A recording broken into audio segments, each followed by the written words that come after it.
กราบสบายดีพ่อแม่พี่น้องเบิดสุขุสุคนเนาะวันนี้มาพบมาพ่อกับซองสายบุญตาชาแนลอยู่แล้วพ่อแม่พี่น้องวันนี้สายบุญตาก็ได้เดินทางมาบ้านทางบ้านน้องใจใหม่พี่ไหนเนาะบ้านหลวงปุงมาตามคลิปเบาเตียงทองเนาะมีเอื้อยผู้หนึ่งอยู่บ้านหลวงปุงไปเบิ่งไปส้มน้ำกันเลยเนาะพี่น้องว่าเอื้อยเราซื้อหยัง โอเคพ่อแม่พี่น้องวันนี้ก็มาเห็นเพื่อนแล้วเนาะโดยสบายดีไปดิโดยหยังเนาะนางแมวโดยหรือว่าแมวก็ได้เนาะโดยไปเบิ่งไปส้มน้ำกันบ่ขึ้นเฮือนบ่มาแต่ไสน่ะมาแต่ย่อมะเข่าให้สร้าง โดยสร้างเพิ่นก็อยากกินข้าวได้เนาะบ่ายโมงแล้วบ่โดยไปขึ้นไปเบิ่งเฮือนเพิ่นเลยเนาะพี่น้อง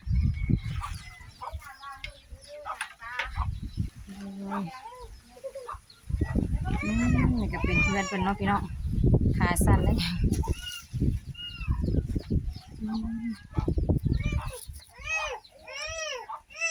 เพื่อนครัวลูกสบายดีน้องล่ะ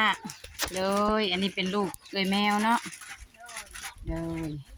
สาวลูกชาย เลยลูกสาวโกกบ่อันนี้ของน้องสาวร้านสาว โอ้นี่หลานสาว อันนี้ฮะแม่หรือไงเลยแซมบุตาก็มีขนมมาฝากเนาะอ่ะเลย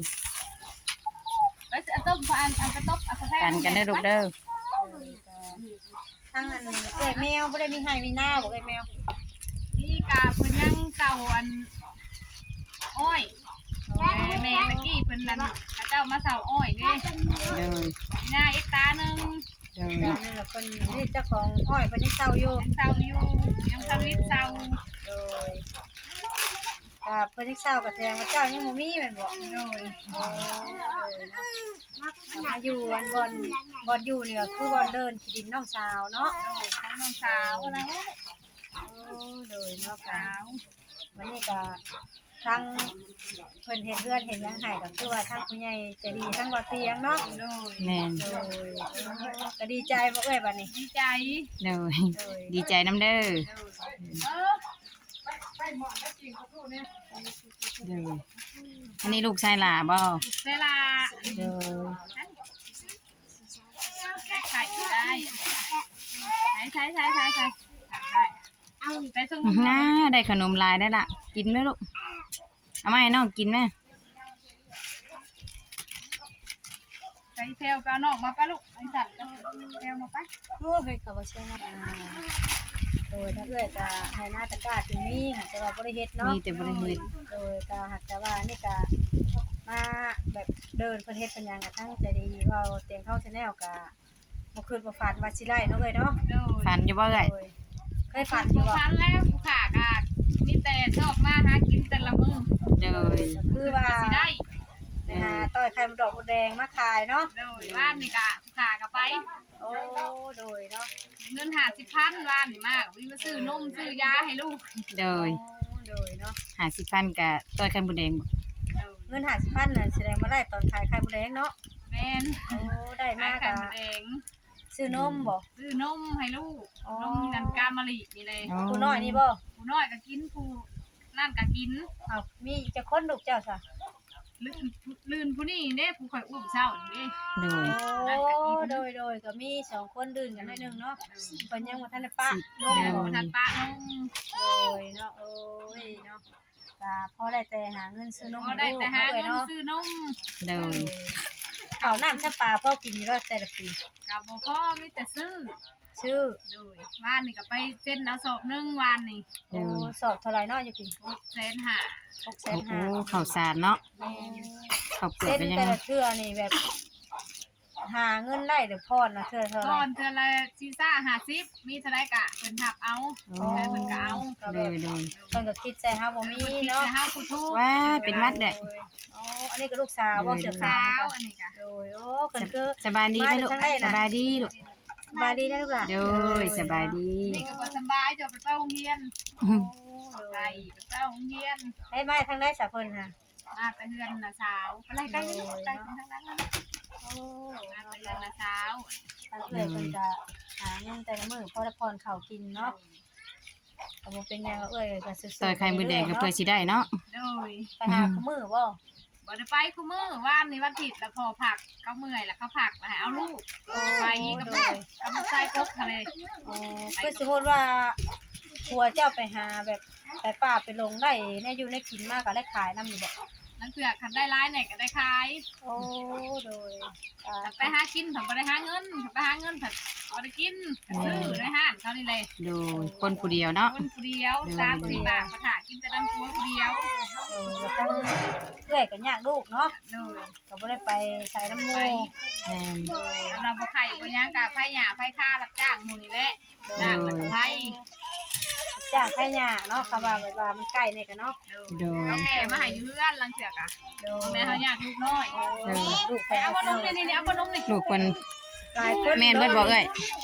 มาครบแล้วบ่บัด มาครบแล้วกินหน้าลูก โดยสบายดีกันลูก นั่งก็เอื้อย ส บ่ บายดีเพิ่นแน่ลูก สบายดีกันลูกสบายดีงามๆโด อยาก ย ไปนั่งคนใกล้กันเออ ขนมเคลื่อนอยู่ค่ะพี่น้องเลยเนาะขนมพักกันจีออก เพิ่นแห่งเป็นวัดเนาะ มาพี่หาแม่เองมั้ยนี่มั้ย เอ้าแล้วอยากนอนใกล้เอื้อยบ่ อยากนอนและเที่ยงไป เขียนมันยังไง อันนั้นคนที่3เนาะอืม ที่3 เอาหัวลงเลยโดยโดยย่อลูกนอนซะเนาะ มา คนที่3 ประมาณนั้นประมาณ ใส่เล่นนมที่ละลูก มีข้าวต้มขนม ลูกเพิ่นแห่งเป็นวัดเนาะ เออ โดยติดไม้ติดมือเล็กๆน้อยๆก็ชาวไร่ก็เอามาชาวบุญตาก็เอามามันก็เลยหลายพ่อแม่พี่น้องกินหน่อยเด้อเอ้ยเสื่องไว้นำเดี๋ยวเพิ่นเป็นวัดไม่ยังเอ้ยน่ะ นุ่มกามะลินุ่มกระทอกใส่ตุ้งไว้ มันบ่บูดบ่เอ้ยใส่แนวนี้น่ะ บูดกันเท้าใส่ในกล่องมันแท้ผัดมันเหี่ยดิ โดย ลูกคนได้ มันปลามาริเนาะโดยน่าตบมือล่ะ ถูกบ้านอ่ะไปบีบหน้าให้แม่ ใครสิได้เฮือนก็ดีใจนำเนาะเอ้ยโดย นี่นะเปลือกร่างกายเป็นจ้าห้องจ้าไข่ โดย เอาคนหนึ่ง อ๋อเพิ่นหิวนมเนาะ ยามร้อนได้บ่ายเลย โดยแม่น ไปบีบหน้าใส่แม่ก็ได้ โดยเอาน้ำใส่ให้น้องลูกโอ้ น้ำใส่น้องเลยลูก ลูกเพิ่นน้อยๆก็จักเด้อเนี่ยพ่อแม่พี่น้องจักส่งนมให้เนาะเพิ่นอยากกินนมบ่เอ้ย นมแม่ ตัวนั้นเด้ให้ไผตัว เห็ดน้อยน้ำเงียงก็ตีละลูกเงียงเอาเงียงเอา น้ำอันใดเอ้ย เดี๋ยวเอ้ยเงียงน้ำให้แม่นะลูกเอาลงถ้วยฮะลูกเอาลงถ้วย กดใส่เลยบ่ โดยใส่เลย ดู มาถึงท่าแม่ คนน้ำสะอาดใส่เลยเนาะได้แล้ววะลูก มันจะแก้แล้วก็แก้เลยลูก ในหน้าตะกร้าก็มีอยู่เจ้ะ โดย แต่เป็นปลาเปล่า เป็นปลาดิแม่ ยังไปเบิกเนาะยังไม่ได้บุกได้เบิกก็คือว่า นั่งอีก4-5 ปีแล้วแต่ชีวิตสัญญาเศร้า โอ้เพิ่นเศร้าบ่ เศร้าปลูกอ้อย โดย นั่งอีก4-5 ปีแล้ว บิดสัญญาเศร้าก็คือเอาเฮ็ดให้เฮ็ดหน้าก็ได้เนาะ แมน โดยกินเลยลูกกินเลยแกะบ่แกะให้น้องหน่อยลูกกินนมลูกเพิ่นก็กินนมปองเบิด2เนาะ แม่บ่มีนม โอ้มีนมให้ มี ลู ค ก นก็ กิน เป็นตะเลี่ยงใช้นมมันนี่หมดแม่บ่มี โดย นี่นึกว่าบ่แพง5,000 6,000 โดย เดี๋ยวนี้15,000ก็ได้แต่มื้อมันกับครึ่ง โดย เที่ยวหาเงินได้เพียงพอจะได้เงินซื้อนมซื้อข้าวเด็กน้อย ลูกหลายเนาะข้าวกะคันเป็นโลก็เท่าไหร่ล่ะ10ปลายพันแล้วบ่เด้ 3,000น่ะได้เป็นโล โดยข้าวเปลือกก็ยัง6,000ปลายแล้วเนาะโดยมันยังก็แพงนมนี่กระป๋องเท่าไหร่เอ้ย ของหนึ่ง15,000คุณได้ นมนี่นะ เออ โดย ทางห้างค่าใหญ่ค่ะเขาอยากมาขายเลยมีแต่ค่าน้อยเดี๋ยวนี้ กันหัน แพ ค่าง เลยเขาประจักษ์แนวมาขาย หันค่าใหญ่ก็สิถึกแน่เนาะแต่เพิ่นบ่มาขายก็หันค่าน้อยก็ ขายได้บ่มาขายก็จักสิขายแนวใดมันแพงนะคุณว่า โดย แต่ห้างค่าน้อยเขา อันค่าน้อยก็15,000เนาะปองหนึง ได้ลูกจักรยาน ปองหนึงได้จักมื้อเอ้ยบัด ในมือหนึงกับครึ่ง โอ้ปองหนึงน่ะ เลย โดย สองคนกิน โดย ครึ่งหูเมื่อมาผัดไห้กินแล้วก็ส่ง โดยน้องกามะลิก็ได้บ่ เลยน้ำตามาลี โดยยันว่ามื้อใดมามื้อหน้านะสิได้ซื้อมาให้เด้อโดยแต่ว่าอิหยังก็ได้เนาะขอแต่เป็นนมข้นเนาะ เลย โดยคุณบ่ได้เจ็บท้องบ่กินนมนี่นะ บ่ได้ อ๋อ ธรรมดาอยู่ได้ โดย ว่าแล้วเคยกินแต่น้อย โอ้ แม่ได้แล้ว โดย แม่บ่มี กะหวานอยู่บ่หั่น หวานนั่นแหละ อ๋อ ส่งหวานแล้วจะว่าเปลือง โดยคันจางเพิ่นบัดสิบ่อิ่มเนาะ จ้างเพิ่นผัดเผื่อเพิ่นบ่กินข้าวก็เลยเราบ่สบายแบบส่งให้จ้างให้หวานแน่ โด แต่ ย เพิ่นกินที่แห้งกับเพิ่นกินข้าวกินหยังก็เฮาก็ส่งจ้างๆออก ชงจางๆก็ได้เนาะ อยู่ดีได้เพิ่นกินหวานแน่เพิ่นบ่กินข้าวเด้ โดยเอ้าอันนี้ก็ลูกเจ้าบ่ ร้านอันลูกของน้อง โอ้ สาว แต่ เรียกว่าลงนะ โดย ล่มนะลูกล่มนะลูก คือสิซ้ำกันกับผู้น้อง อันนี้ก็ไข่ทั้งไข่ทั้ง โดย นะกับไข่แน่ โดย ล่มนะลูกโดนไข่อยากได้บ่ โดย แก้ เอา ลูก เป็นก็ยากเนาะยากลูกยากหลานเนาะเอ้ย อยากลูกอยากหลาน โดยก็สิเว้ากับเพิ่นซ้ำนี่เนาะ เดี๋ยวเอา